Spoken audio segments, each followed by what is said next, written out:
Europe Midi. Il est 12h55, Maxime Switek. L'Europe à la une. Bonjour Dany Cohn-Bendit.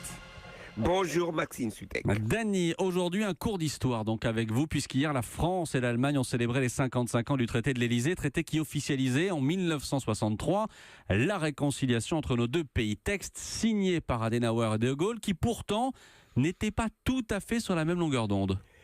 Exactement, et ça on n'en a pas beaucoup parlé ces derniers jours. En fait, pour Adenauer, la réconciliation qu'il voulait avec la France, c'était s'ancrer à l'ouest, donc avec la France et les États-Unis. Alors que pour le général de Gaulle, la réconciliation avec l'Allemagne qu'il voulait, c'était de créer un pôle équidistant entre les États-Unis et la Russie. Et là, Adenauer n'était pas d'accord. Donc, dans les pourparlers pour le traité de l'Élysée, on n'a pas parlé de l'OTAN, on n'a pas parlé d'une défense commune. Ouais, c'est la vision gaullienne qui l'a emporté.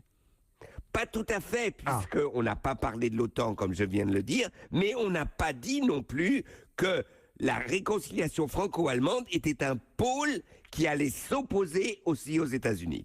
Dany, Angela Merkel et Emmanuel Macron veulent signer un nouveau traité de l'Élysée. Qu'est-ce qu'il faut y inscrire en 2018 ?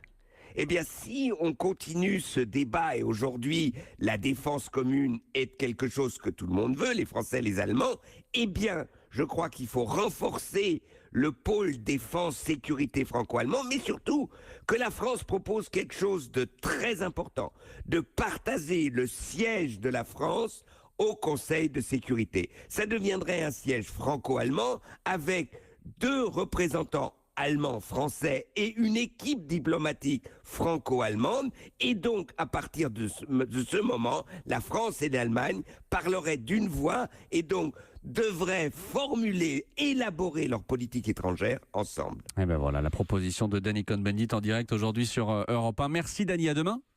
À demain Maxime, ciao ciao.